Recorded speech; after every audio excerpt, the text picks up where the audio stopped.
as we continue our coverage. So now we want to go to Koco McAboy. She's been on the move as well. Koco, tell us about where you are now, Windsor Square. So now we're on South Irving near 6th Street, near the mayor's house, and something really interesting just happened here. A bunch of people were applauding, and they were applauding because a few moments ago, police officers right over here to this side, you can see there are a number of police cruisers. They got out of their cars, and they appeared to be approaching the crowd at the time. And so people started gathering here in a formation of sorts to, as if to say, they're not moving, they're not going anywhere, even though curfew has started. And then once that happened, it appeared that police officers started to move away from here, so people started to applaud. I've been speaking to people in the crowd here, and they say this is about George Floyd. This is about sending an important message. It's been peaceful here, and I want to speak to one of the people that's here today to tell us about why it's so important. If you could share what's on your heart right now. I just think that it's important for us to start a change in the system, because it's not just George Floyd. It was from slavery, it was from locking people up injustly, it was from killing people injustly, it was from targeting people for no reason, it's from only 6 months training to have the ability to take somebody's life based on how you're feeling, and that's messed up. And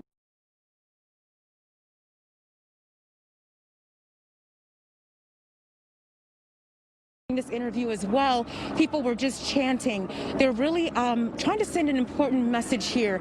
And before that expletive, like he was saying this is about more than George Floyd, that it's also about other people where there are questions of police brutality, other cases where there's a possible involved racism, like Ahmaud Arbery. So like I said, before that expletive, he was talking about why it was important to be here. And as I was going through the crowd earlier today, more people were saying that as well. But I'm going to send it back to you. Well, Koco, we appreciate you attempting to get voices and interviews, and unfortunately, due to that nature of breaking news, people take advantage of that opportunity we've given them to use language that we wouldn't normally put on the air. Yeah, it's happened a whole lot today, and almost every single reporter has had it happen to them at least once today, and we encouraged you protesters. We really, really want to give you your voice, and we hope that you try to keep it clean in terms of the message on behalf of the kids that may be watching at home right now, but such as live Speaking TV. Of the kids.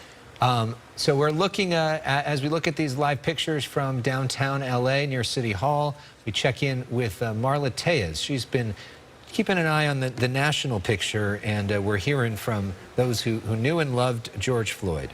Yeah, up until now, we had never heard from Roxie Washington. She's the mother of George Floyd's 6-year-old daughter, Gianna. So with Gianna by her side today, she spoke before the cameras. Of course, she had to battle her way through her emotions and her tears. She demanded justice for George. He will never see us grow up, graduate. He will never walk down the aisle. I want justice for him because he was good. No matter what anybody thinks, he was good, and this is the proof. There's Gianna. She is the proof, and in case you missed it, she says he's never going to be able to walk her down the aisle. Now, Washington didn't speak long as she just struggled to get her words out, but she did make it a point to say those 3 former Minneapolis police officers who are free men tonight, they are home with their families, while Gianna's father is never coming home. Washington also said Floyd supported her and Gianna. He was their provider. Also there today, former NBA player Steven Jackson. We've heard from him before. He's a close friend of Floyd. Jackson declaring moving forward, he will step into that father figure role. Why do we have to see a daughter getting raised without her father? But you know what? It's a lot of stuff he said that he gonna miss. That I'm gonna be there for. I'm gonna walk her down the aisle. I'm gonna be there for her. I'm going to be here to watch this kid. You see what I'm saying? I'm going to be here for Floyd might not be here, but I'm here for her. I'm here to get justice, and we're going to get justice from my brother. Yeah, Jackson said he's not going anywhere until justice is served regarding George Floyd and those 3 other officers, and also convictions. They want convictions. So Floyd will be remembered in Minneapolis on Thursday. There's a few memorials planned for him. He was born in North Carolina. They will have a memorial for him on Saturday in North Carolina, and then 1 week from today on Tuesday, June the 9th, he will be officially laid to rest in Houston, in a church in Houston. Marla, good. Steven Jackson was friends with him as a kid, right? He refers to him as his twin. Yeah, he says he's my brother. Yeah, period. End of story. He says, I'm going to step into that role.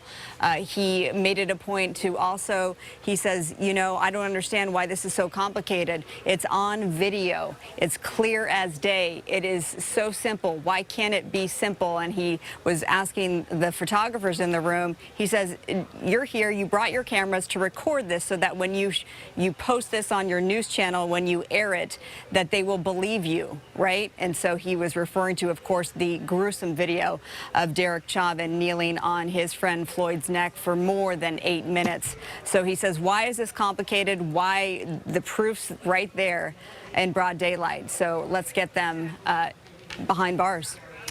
I'm thinking, too, of the family to be thrust into the limelight like this in such a difficult way. That video that we saw, Marla, yesterday of George Floyd's brother, Terrence, who was at the site where Floyd died. Just the flowers on the ground to the memorial, the crowd around him to have to speak on that megaphone to these people, knowing that the nation was listening. It's got to be so much pressure for the family in such a difficult, heartbreaking time. All right, Marla Tejas, thank you so much for your coverage. We're looking live right now in Hollywood as we've seen these protests at the home of the mayor of Los Angeles. We now go to Haley Winslow. Haley, where are you at now? Alex and Christine, I'm on Bronson and Fountain, and you're looking at thousands of protesters making their way down Fountain, turning onto Bronson. They're a little hard to catch up with. We just parked, and they're moving fast. We saw a lot of police officers monitoring the area, some officers in the back of cars ready to jump out at any point, but it has remained peaceful where we are. People with their fists in the air, people with signs that say no justice, no peace, but we haven't seen any problems yet here in Hollywood, and hopefully it will stay that way. But nobody seems to be adhering to the 6 p.m. curfew at all, and police seem to just kind of be monitoring it right now. Haley, what do you make of all the cars that seem to be with them? Yeah, you can see them right there following in that narrow road there. You've been on the streets covering a lot of these protests. Have you seen that before with the cars following? I'm sorry, Christine, can you say that again? Yeah. There's protesters yelling. Sure. Asking about all the cars taking part in the protests. Have you seen this before in what you've been covering? Not to this extent. A little bit in Riverside yesterday, but this seems to be more of a parade. This is probably the biggest one we've seen so far over the last 5 days or so that we've been covering the protests.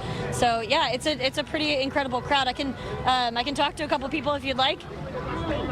I always like hearing from people if they can keep it clean. Would you guys like to say one? Thanks for First Amendment. You're on live television. I'm on live television. Yes, sir. Oh, how you doing, Mama? Tell me what your message is to the community while you're out here today. My message to the community is love is on the inside. You gotta shine bright. Look, I'm proud to be who I am, and I'm proud to be around these people. You know, if who you are is what you'll put out. So put out peace, put out love, put out greatness. And We're obviously first responders. First responders, veterans who have combat medical experience, you guys need to be out here protecting people. And So are you out here to protect then, or are you out here to spread the message? we're out here to spread the message that as a group of people, Americans, whatever, we have to give them medical care. Anybody, looters even, protesters, cops, anybody's injured, it's our job to protect our country. That includes protesters and the First Amendment, and Black Lives Do Matter, and we're gonna show them that. Thank you. What's it been like for you to be out here experiencing this?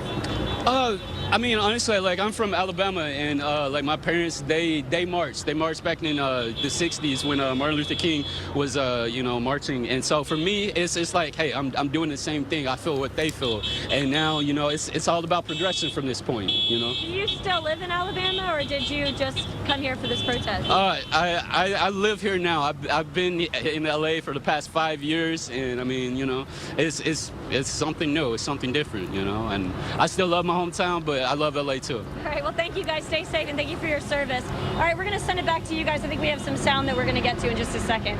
For now, reporting live in Hollywood, I'm Haley Winslow, Fox 11. All right, Haley Winslow, thank you so much. She's been on the move, as have so many of our reporters.